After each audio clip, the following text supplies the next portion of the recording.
Ian Nancy Gray here for episode 72 of the Confident Live Marketing Show. I'm very excited to have my good friend Lou Mongello on. How are you doing, Lou? Oh, I can't hear you. What's gone on here? This is my fault. Hold on. This is my fault. The technology doesn't work. Start again, Lou. I'll try it again. Hey, it's really good to see you. It helps to have your guests' volume up. I think I muted it earlier, but it's great to have you on. We're going to be talking today about how to grow your community with live video. And I think you know a few things about that. You've been broadcasting live video and building a community and podcasting for a long time. In fact, congratulations. I think you recently reached 600 episodes or something on your podcast. Yeah, 600 episodes of the show. Started back in 2005, so. Wow. That's amazing. That's amazing. Well, I can't wait to hear a little bit more about that. We've got some fabulous people watching. We've got Jeff C. watching saying this will be a great one. Can't wait. Scott Ayres is here as well. He's putting some nice fire icons there. We've got Challenge ITV watching from Vietnam saying hello to you, Lou. Good to see quality people on this channel. Great to see you. I really appreciate you for watching. So if you're watching the replay, it's great that you're watching, and I would love to know. So let me know where in the world you're watching from. Put hashtag replay in the comments. And if you're watching live, let us know where in the world you're watching from. And if you have any questions for Lou today about how to build community, that would be awesome. We've got Michael Early here saying, love some Lou. So you've got lots of fans here, which is great. Awesome. So where are you dialing in from today, Lou? So I am in Orlando, Florida. Walt Disney World is about a mile that way. Okay. So yeah, that's that. Well, we're going to talk a little bit more about Disney World and your love of that. So yeah, this is your podcast is all about Walt Disney World and everything Disney, really, isn't it? Yeah, it's it's really Disney World is the core, but the other Disney parks and Marvel and Star Wars, sort of everything under the Disney umbrella. Awesome. Well, I can't wait to hear a little bit more about that. Well, I don't know about you, Lou, but I think it's time to get on with the main show. So let's do this. I can see some more comments coming through. Keep them coming. And by the way, one thing I completely forgot, because I'm fairly new to the world of Facebook Messenger bots. Have you messed around with Messenger bots, Lou? Very, very little. Yeah, okay, that's the right answer. That makes me feel better, because I feel like everyone in the whole world has been doing this, and I've only just started to dabble. So if you're watching on my Facebook page, just leave a comment, and you can get my free confidence guide, how to become more confident on live video. And also you can get some updates for the future. And also, if you're not watching on Facebook, that's totally fine, because... Have I got that right? All you need to do is go to confident.live/subscribe. Confident.live/subscribe. It even rhymes almost. And you can get notified next time we go live. But we'll be with you just after this.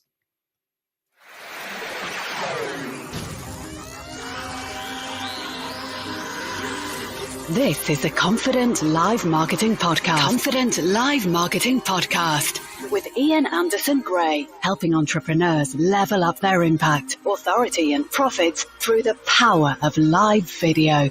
Gain confidence in front of the camera, confidence with technology, and confidence with the content and marketing. Together, we can go live! Hello and welcome to the Confident Live Marketing Show. My name's Ian Anderson Gray, and this is episode 72, when we're going to be talking about how to grow your community with live video. I'm really excited that my guest today is Lou Mongello, so I'll be bringing him in just in a little bit. But if you're listening to the podcast or you're watching in the future, you can go to iag.me/72 for the show notes of this. And just check that out. And you can also subscribe to the podcast at iag.me/podcast. Now, today's show is sponsored by my good friends at Content 10X and Restream. So it's time to talk about my first sponsor, which is the fabulous Content 10X. And very shortly, I'm going to be bringing, in a week or two's time, I'm going to be bringing in Amy Woods, who's a good friend of mine, and she's the founder of Content 10X. And they're basically the full end-to-end content repurposing service for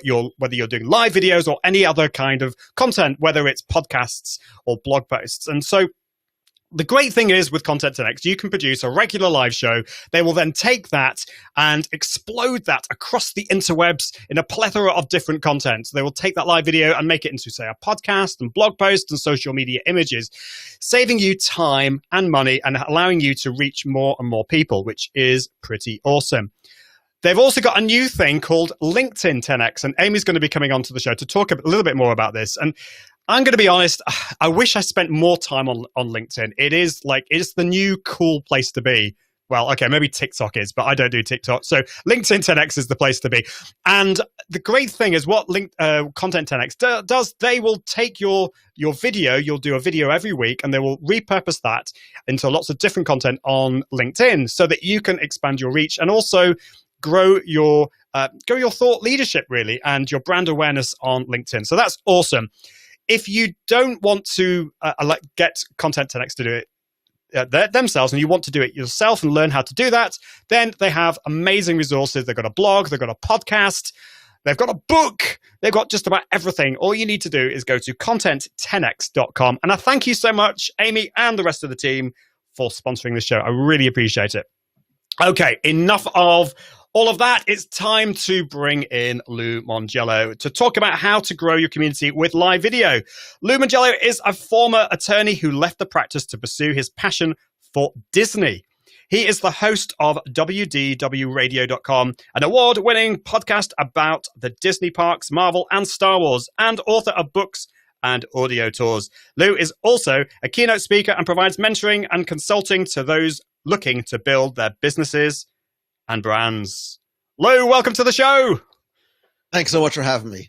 Oh, it's great to have you. We were talking about this just before we started broadcasting, that we keep kind of bumping into each other at conferences, but we never had a proper long chat. And I was kind of joking that we're probably avoiding each other. I kind of see you walking, and I was like, "Oh, time to move away." But no, joking. It's great to have you. And I saw you speak for the first time. I think it was last year. When did you speak at Upreneur? Was that in 2019? Yeah, last year. Yeah, so that's where. But our paths have crossed quite a few times at Social Media Marketing World, where you regularly speak. But yeah, I want to know a little bit more about this whole, because you started off as a lawyer, but you also dabbled, more than dabbled, you actually had an IT consultancy, which I'm really interested in.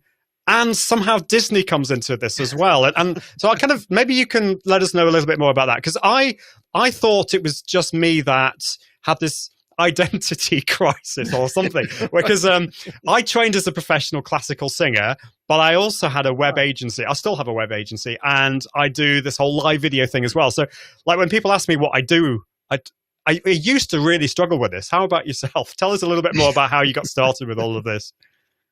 Yeah, so since I was a little kid, I always wanted to be an attorney and do plaintiff's work and help people out. I was practicing law for a number of years, and I was always a bit of a computer nerd. My computer was my best friend growing up. So as things like networking and web design was just starting to come into play, I started a little IT consulting firm to help small businesses who didn't have the resources or an in-house IT person. So I was really sort of juggling two full-time careers for a while. And I think because I was always in the service business, I had this idea of making a product and reselling it. And an idea of a book came to be. And I wasn't smart enough to write about the law or computers. And all I really knew about was Walt Disney World. I'd been going since I was a little kid every year with my parents. And long story short, I wrote the book that I wanted to read. I wrote a Walt Disney World trivia book, really just as a personal challenge to see if I could do it, never expecting it to grow anything beyond that. Wow, that's amazing the way that's happened. That you really went into your first love or your passion, but I assume that it's. Did you get success right from the beginning when you started doing the Walt Disney thing? Did you have this kind of feeling deep down? This is, I don't know, this is a bit of fun, but it's not really a proper job. I mean, tell us a little bit how when you first started, how did it feel? Because I know a lot of people when they know they should be doing something, they should be following their passions, but they're worried. They have this concern about whether it's the right thing.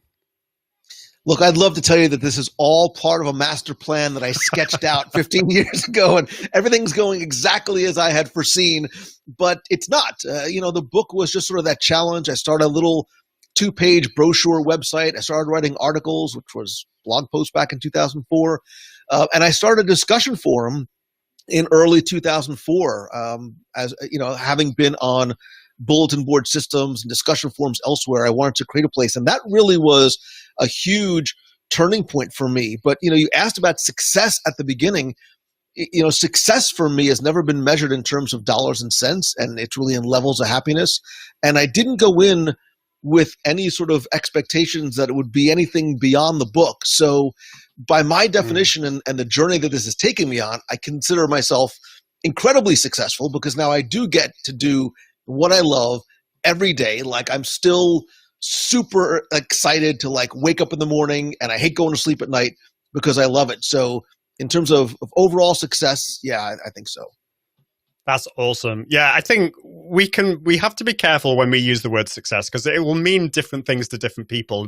There are different ways of measuring that success. It's not, yes, money's important. We do need money to pay the bills, but it's also about there's plenty of other ways of looking at it. And the fact that you are doing something that you absolutely love, and you're doing that regularly, and you're getting the opportunity to go to Disney. Now, I've got to get this off my chest, Lou. And it might be at this moment that you just decide to leave the show. Please don't. I've never actually been to Disney World. I've never been to any Disney. And I could come up with the excuse that I live in the UK and it's a bit of a distance, but I haven't even been to Disney Paris. So what am I doing wrong? Tell me why I should be going to Disney World. Why, after this whole coronavirus epidemic's gone out the way, why should I be booking my first trip to Disney World? And clearly fate has brought us together, because I want to be your guide to introduce you to a world that you have. Look, for a lot of people, especially here in the States, Disney is almost like a rite of passage, right? I mean, in terms of going a place with your family, but you can go to Walt Disney World or any of the Disney parks and experience it on its surface level in terms of incredible storytelling, great attractions, wonderful food, rides and shows. But you can also go, and you can write it off this way too. You can go from a business perspective and learn about guest experience, exceeding expectations. Nobody does customer service and storytelling better than Disney does. And I think that you can learn a lot as from a business perspective, as an entrepreneur, by visiting the Disney parks. Definitely. Well, I'll give you a little added incentive, a little more incentive to come. Yeah, well, I can see that Jeff C is watching, and we've been talking about the idea of all taking our families to Disney World one year. Maybe, I don't know, maybe we could do a little conference on the side and make it all worthwhile. But yeah, I'm excited about it, and but that makes me even more excited. But I just got to wait until we can actually do some bit more traveling. So hopefully next year we'll see what happens. We've got some fabulous people watching. Challenge ITV is actually watching from Vietnam. It's great to see you. He's got a question for Lou saying, do you recommend to split on which, I'm not entirely sure what this means, but to split on which platform to stream depending on the type of live stream, thinking of Twitch, which is more orientated for gamers. So I suppose this is the whole question about, where do you live stream? I was going to ask you this later about the whole idea of multi-streaming, but, when it comes to the platform, I mean, is this something that you've thought much about in terms of where you choose to live stream? Yeah, and again, sort of just giving quick history, I've been live broadcasting since 2007. So I started off like in the old Ustream days and sort of moved from platform to platform. And fortunately or unfortunately, we are sort of beholding to the individual platforms as opposed to sort of just having these on our sites. And I made a decision years ago that Facebook was the right place for me for a variety of reasons, where my audience is, and we'll obviously get to a place to sort of foster and nurture and create community. I think Facebook is the ideal place for it.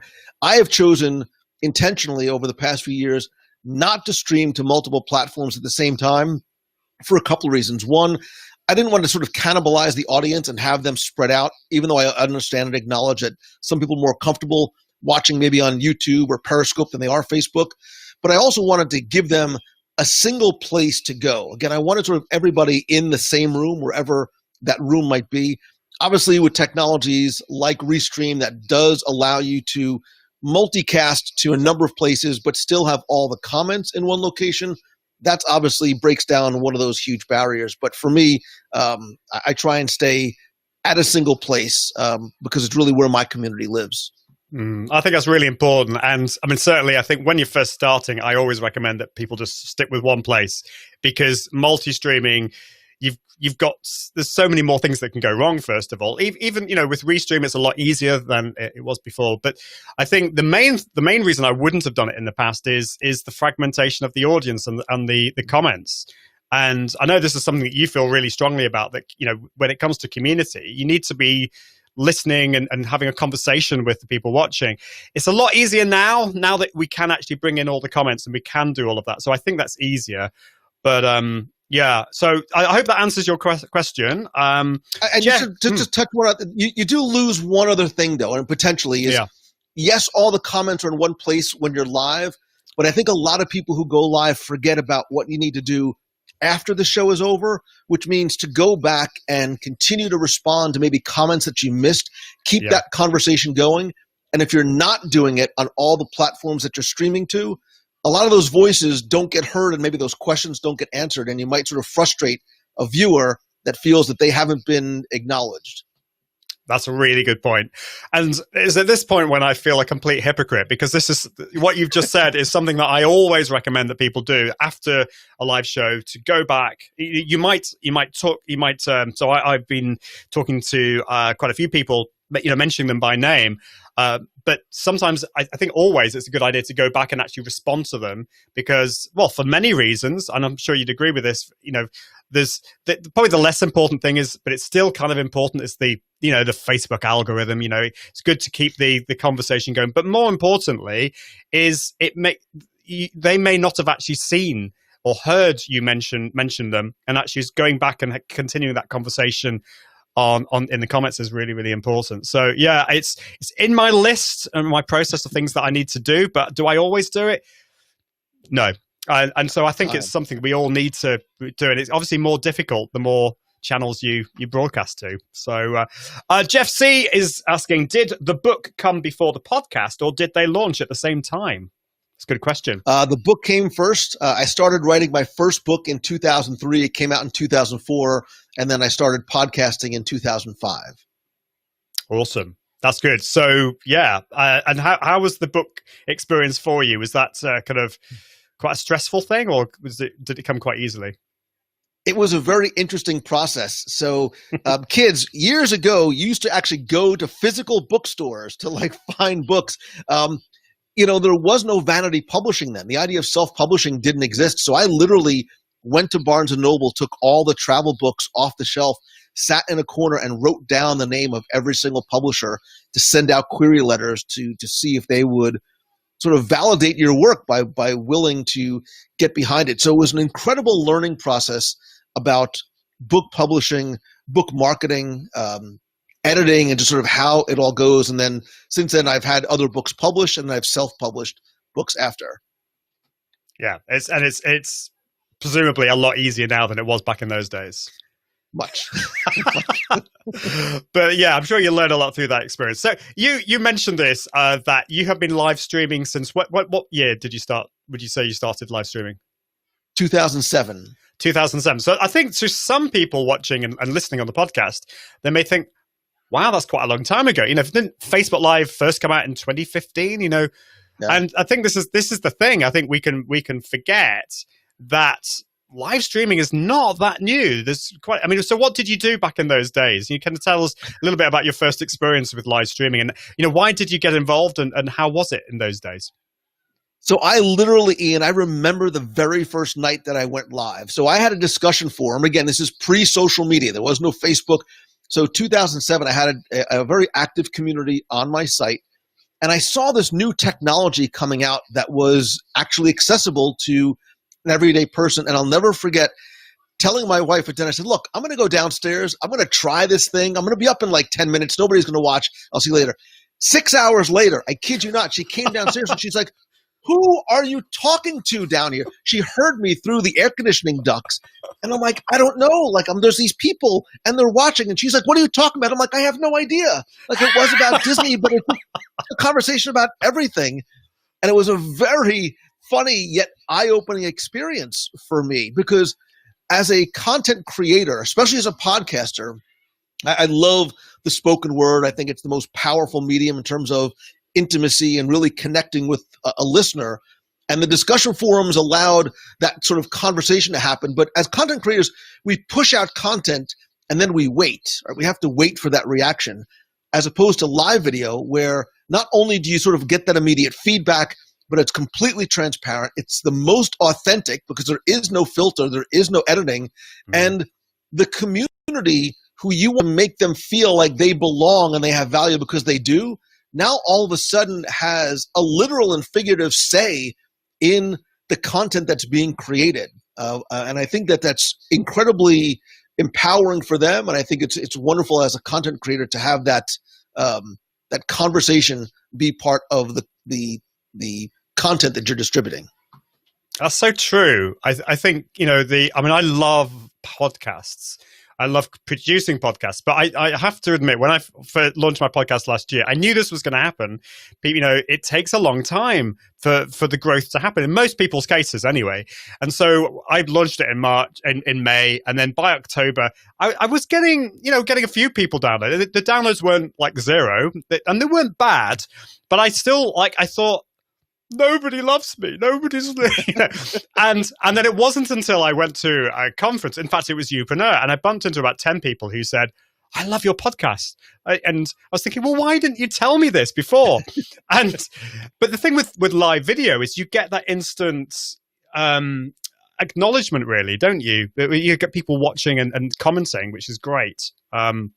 So yeah, I can see that Caleb Joshua Hill is saying, is this right? Your community is at wdwradio.com/community. Is that right? Yes. That's awesome. Well, thank you for that. So do check that out. And Jeff C says, this is a great question.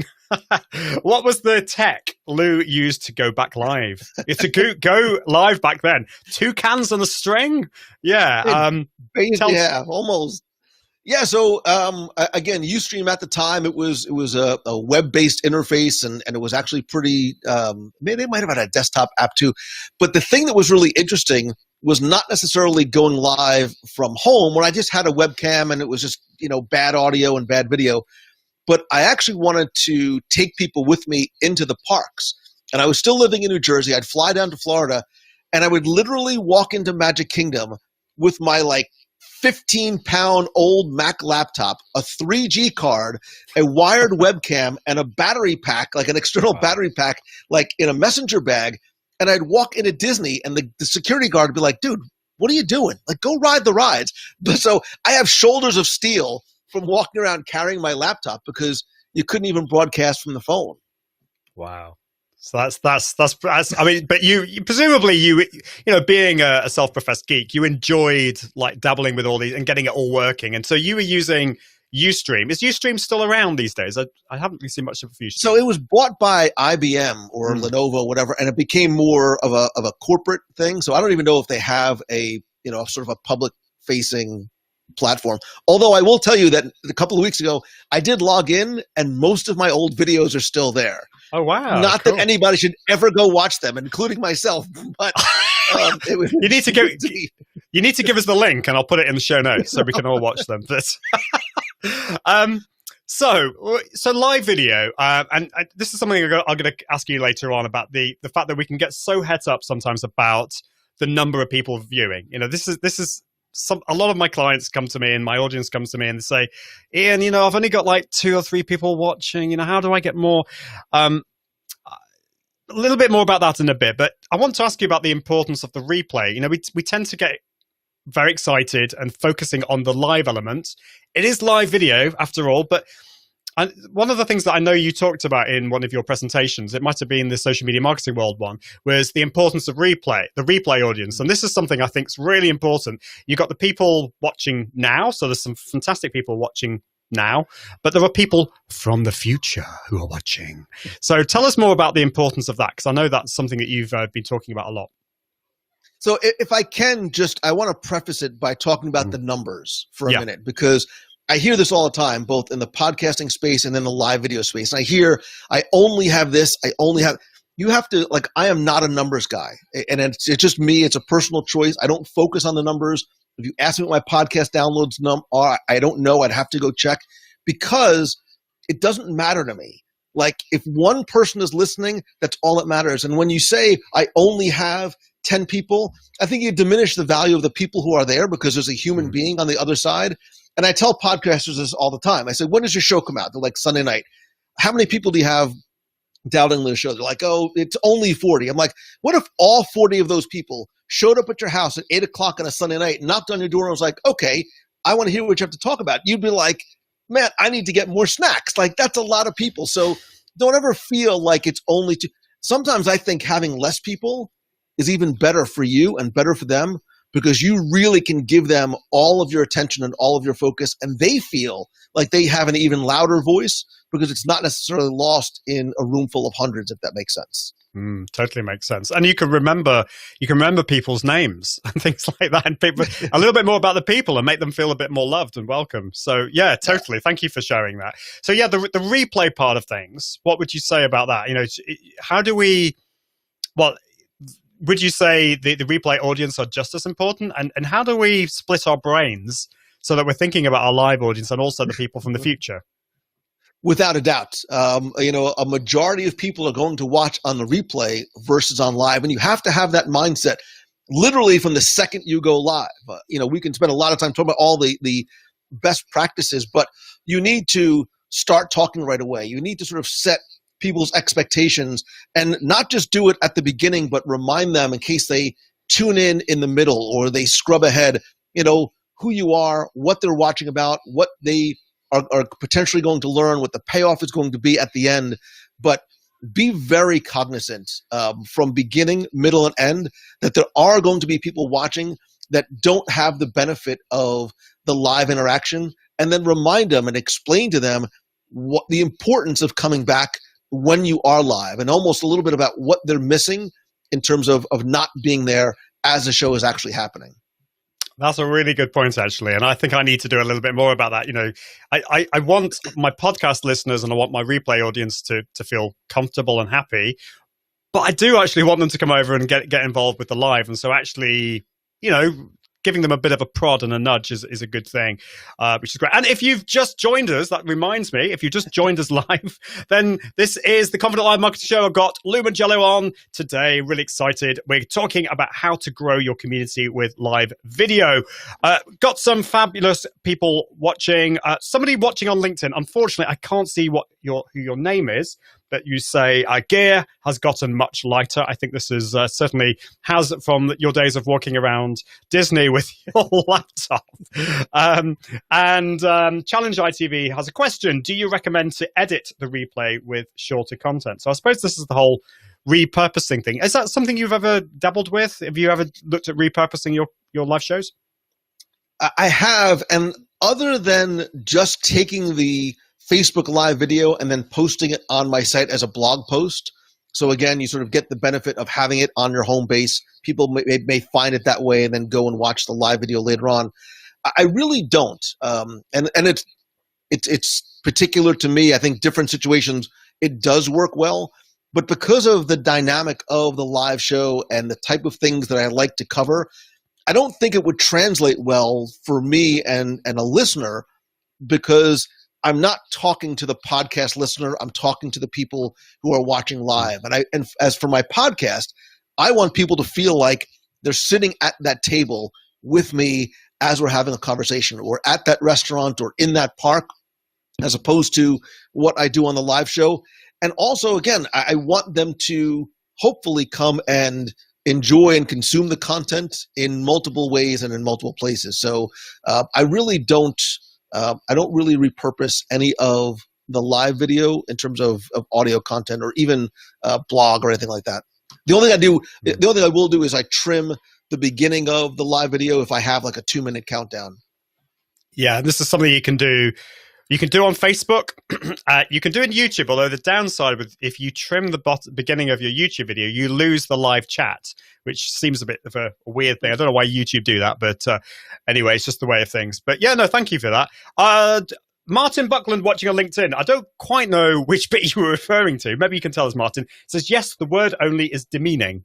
I'm not quite sure. Do you know what that he could be referring to? Yeah, when people say, I only have 5 people listening, I only have 4 people watching. Oh, I see, yes. Yeah. Thank you. Yeah, your brain's working better than mine. Yes.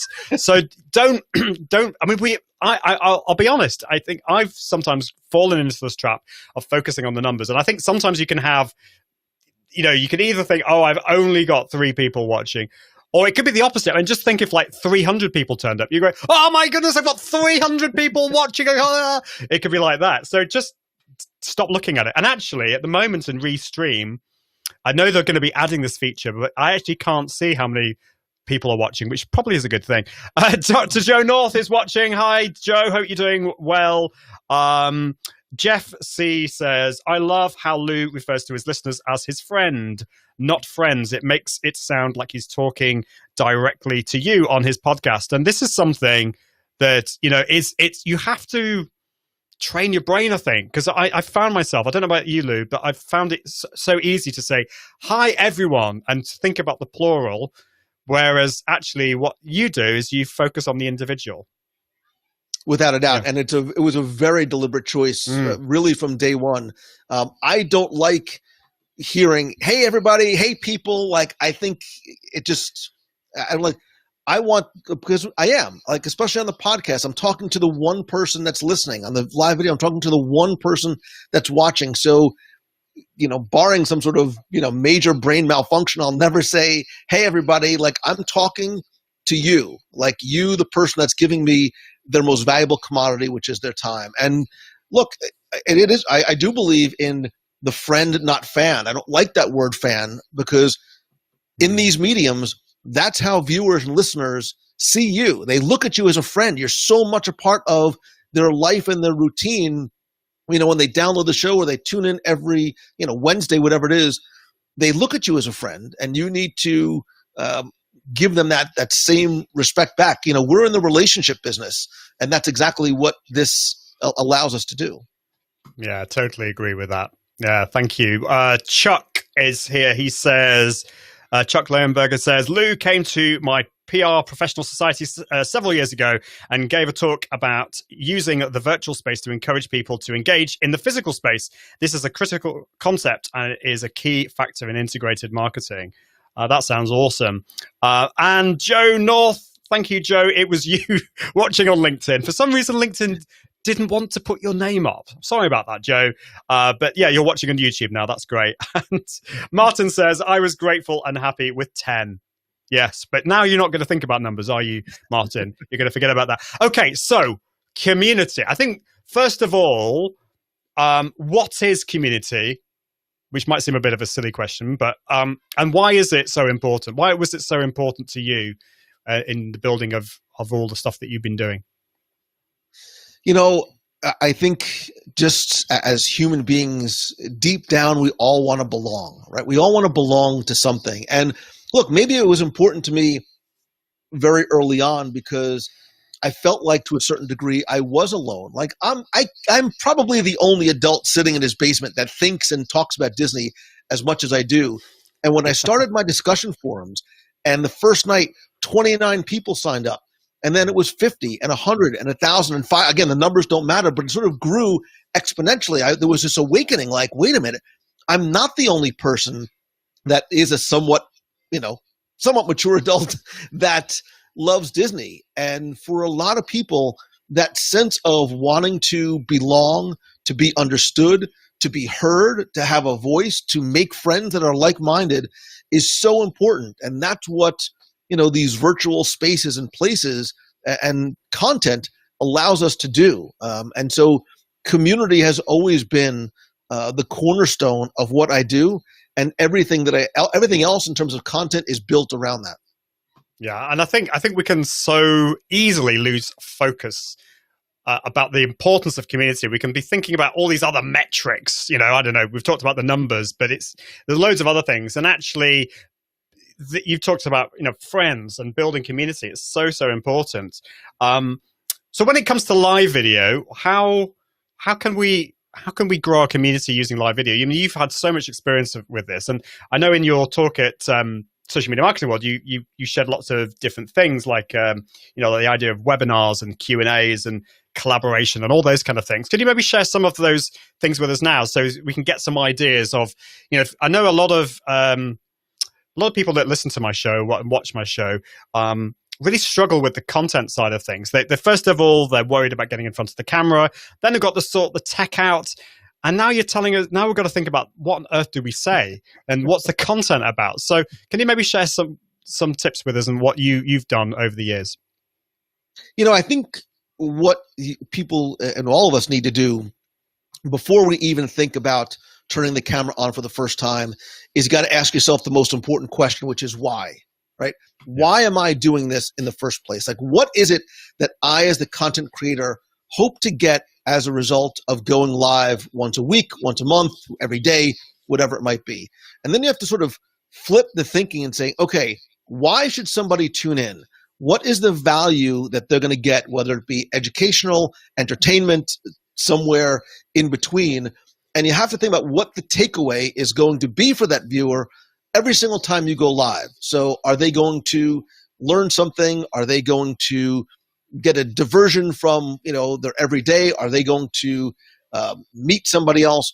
That really needs to be sort of the cornerstone. And then you sort of build the topic and the focus as a result of that. Is it a Q&A show? Is it a how-to show? Is it an interview show? Is it something that complements maybe some of the other content that you're already doing? If you're a podcaster or a blogger, take whatever your topic was this week, and hopefully it's something that the people who are listening want to talk about. You could just do a Q&A about, your most recent show, because I'm sure people listening are talking to or screaming at their iPhones when they're listening in the car about some of the things you're talking about. This gives them a forum to talk about it together. I mean, you really can start super simple with like zero money. Production value is not, most important. Like podcasting and everything else, the content is critical.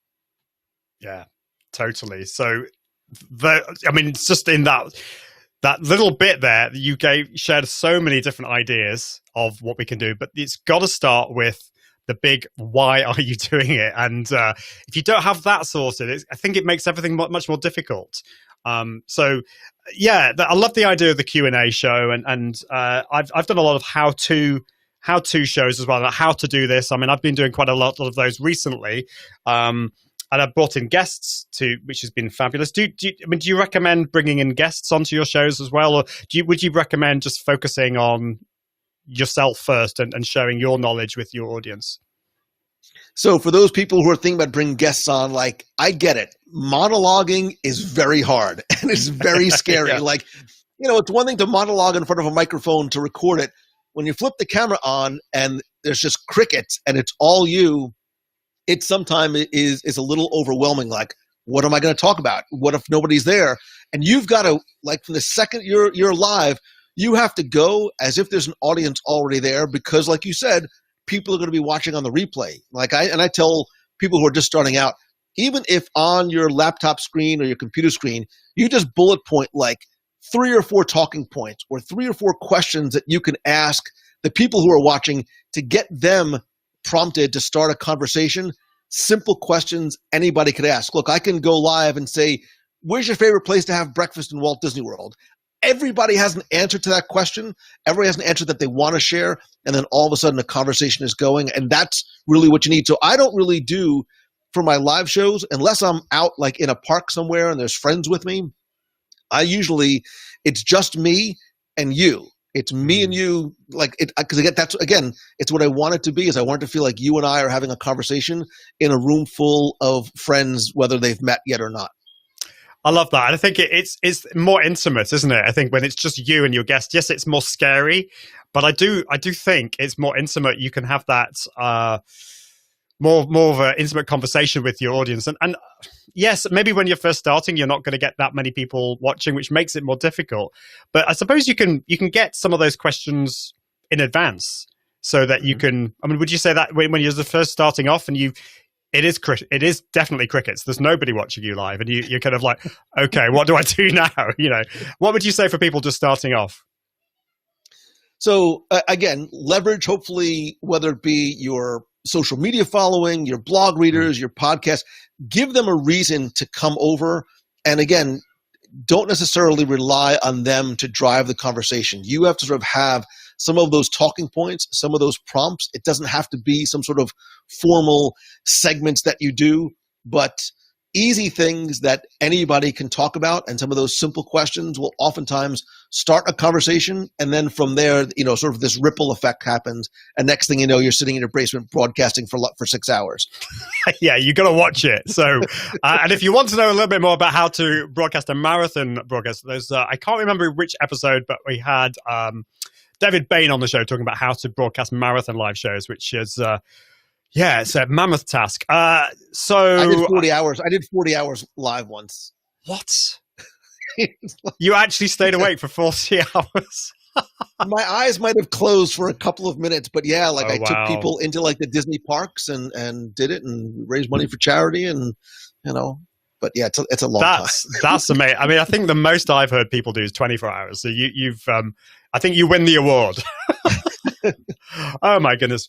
Joe says, you're so right, Lou, about monologues being hard. I'm building my audience and have lives where it's just me. That's a great tip. Thank you. Martin says, hold on, let's just get that. Martin says, yes, I have never talked to myself before I started Facebook Live, but my audience is building, so it's not just me anymore. And Joe also says, I love your tip, Ian, of having some questions ready to answer. And Jeff says, just before I bring in my next sponsor, Jeff says, I always start with 10 questions ready to ask my guests, no matter what show I do. It's a great habit to have.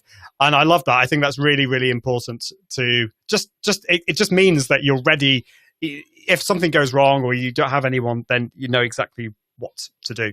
So I need to bring in my next sponsor, and this is, let's see if the tech is going to work. It almost is. Let's just get the right thing here. There we go. You can see that now. This is Restream. Restream is one of the sponsors of the show, and I thank you so much, guys, at Restream, because I use Restream for all of my shows. This is the complete multi-streaming service for entrepreneurs. This allows you to boost your views. You can broadcast to up to 30 different destinations all at once. And you can find out more just by going to iag.me/Restream. So you can broadcast to over 30 different destinations. You can use software like OBS Studio or Ecamm or vMix. But if you want to make it really easy, you can use their live video studio. So you can have up to 9 guests on your show very, very easily. You can highlight comments on the screen. But the problem is, and we were talking, Lou and I were talking about this earlier, that the problem with multi-streaming historically was that you can lose track of your audience and the community. So one of the great things about Restream, if I just scroll down here, is they have a chat facility. So this will bring in the comments from all the different places that you are streaming to. So on the show, I've got people on LinkedIn and YouTube and Facebook. And so I can bring them all into the show. And it's that's really, really good. I really, really love that part of it. They've got a scheduler, which allows you to stream your pre-recorded videos live. And not to forget about this, you can also look at the analytics and measure your success. So you can see which parts of your video have got the most views and which haven't, and maybe make some changes as a result of that. So I thank you so much, Restream, for sponsoring the show. Do check out Restream at iag.me/Restream. So I don't know whether you can hear screaming in the background, but that's my son. It's his 10th birthday, and he's playing Minecraft with his cousin. And yeah, he's thinking about a YouTube channel, and he keeps, well, in fact, he has a YouTube channel. It's called Cool Bro Tim. He hasn't actually got any videos on there yet, but he's working on that. But the first thing he says is, "Hello, guys." And the first thing I'm going to say to him when I go down, no, hello, guys. It's hello. Just, I don't know. What would you suggest to my son? What should you start with his video? I don't even. So I just say, hey, thank you for being here. Like, I really appreciate you tuning in. If you're watching live there, so it's always you. I'm talking to the one person. Love that. Yeah, well, I'll be whether he takes the advice, I don't know, but we'll work on that. So we've talked about numbers. One thing that I really see you doing, and it's something that I'm really trying to do, and I really believe in, and this is what I love about all the stuff that you do, Lou, is that you make people feel special.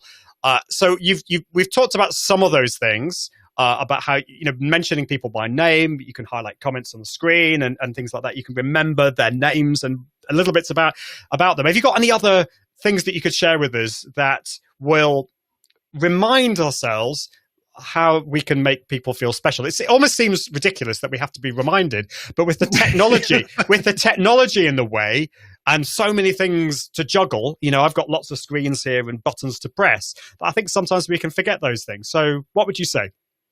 You're right. We're spinning so many plates. People don't see what's going on the opposite side of the camera, and you almost do feel silly saying to pay attention. But I think one thing people have to realize is that you can and you must care at scale. It doesn't matter if there's one person watching, 100 or 1,000. Like, you need to pay attention.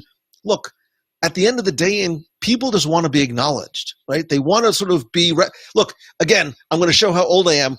It used to be when you called into a radio station and you heard yourself on the air, like, you got so excited.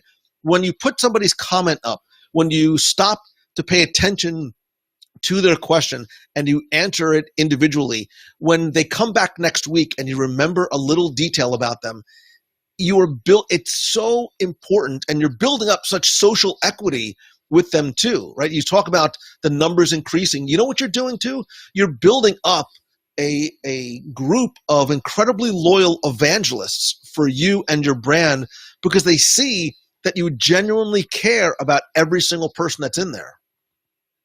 Yeah, I think that's so important. And if you're not very good at your memory, then write it down. I don't know whether you do this, but I mean, at the moment, I'm okay. I can remember most of my audience that pops in, but I'm starting to worry that I'm going to make mistakes and forget where people are from. I suppose it doesn't matter at the end of the day about all of those things. But yeah, so you would say, like, make people feel special, remember individual details about them, answer the questions, bring some value to it.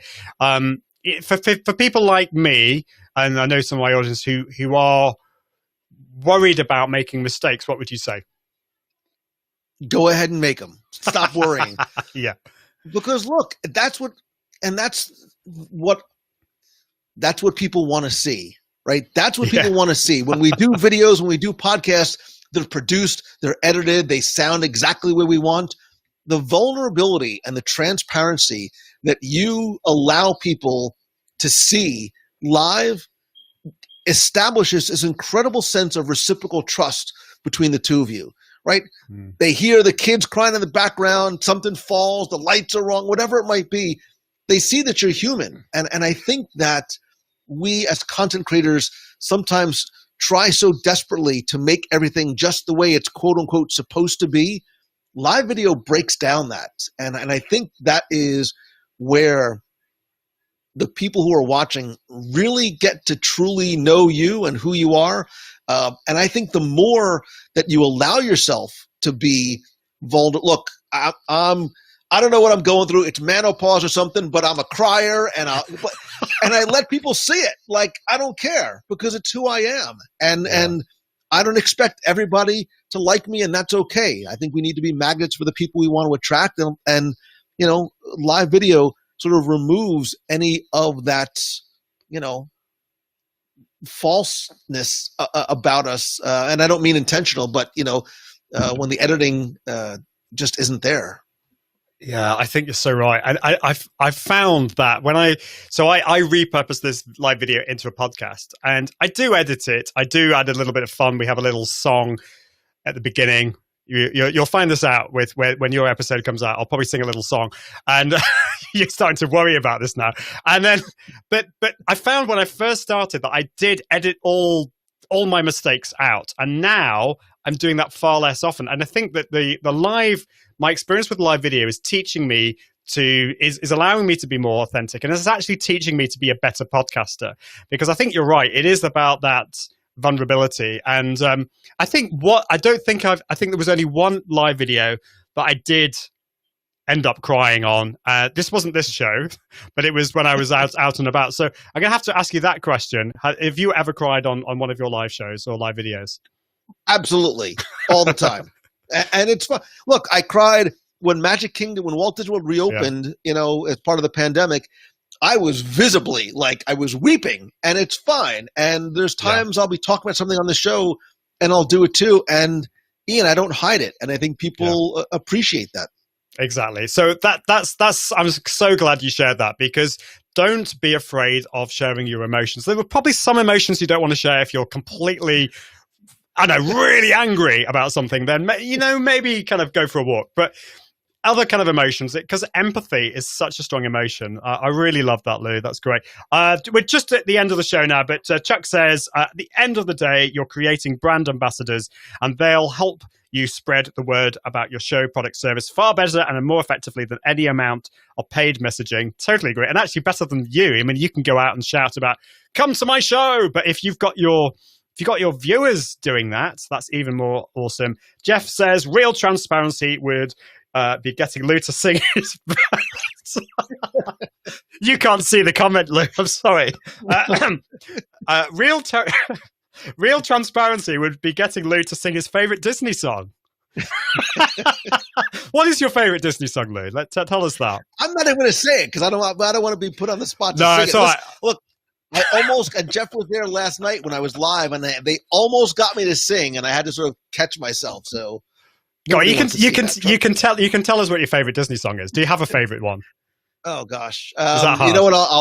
I'll play to the house crowd. I love Mary Poppins. I love the music of Mary Poppins. Excellent. Yeah, it's a great musical. I mean, I used to do a lot of I taught singing, so I taught a lot of the Disney classics, and Mary Poppins. There's Chim Chimney, and there's what's the other one? Spoonful of Sugar, all that kind of stuff. It's fabulous. Yeah. Awesome. And Chuck says, mistakes equals genuine and authentic. So I think we're so scared of making those mistakes. I think from a tech point of view, you probably want to make sure you have a nice checklist to reduce those kind of things. But if you're stumbling over your words, if you start crying, if you, get emotional, that's all totally cool. We love that. Awesome. Well, I think we're at the end of the show. Thank you so much, Lou. You've shared so many fabulous things with us, and just that, given us really that strength to know that it's not about the numbers. It's about the real people. It's about community. It's about being real, raw, and human. And I think that's such an encouragement to all of us. I hope if you're watching and you've been encouraged by that, just pop that in the comments. Let us know. When you're next going to cry in your live show. I'm joking. No, let us know what you feel about that. That's been great.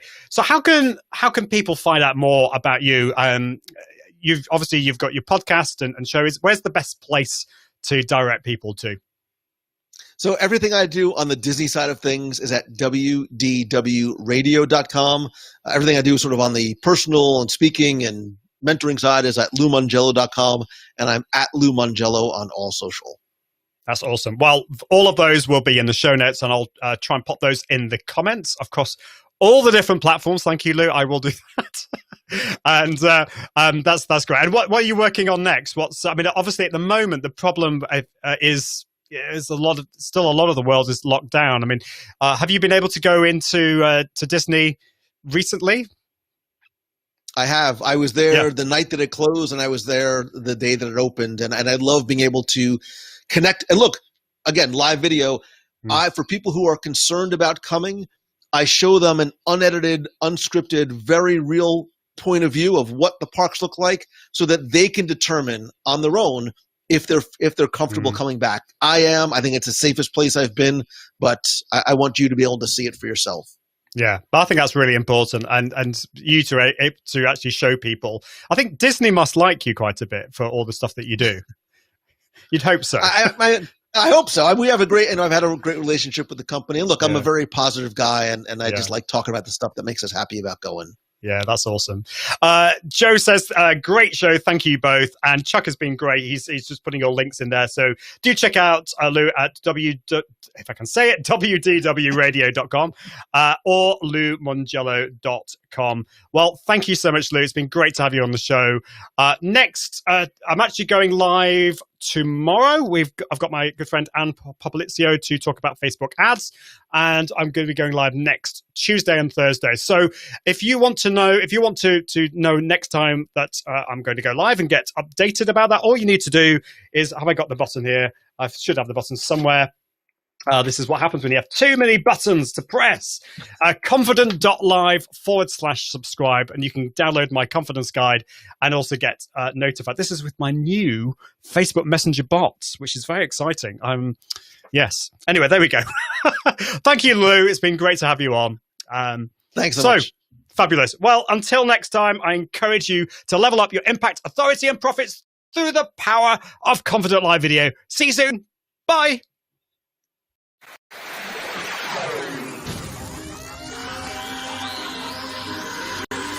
This is the Confident Live Marketing Podcast. Thanks for listening to the Confident Live Marketing Podcast with Ian Anderson Gray. Be sure to join the community at iag.me, where you can continue to level up your impact, authority, and profits through the power of live video. And until next time, toodaloo.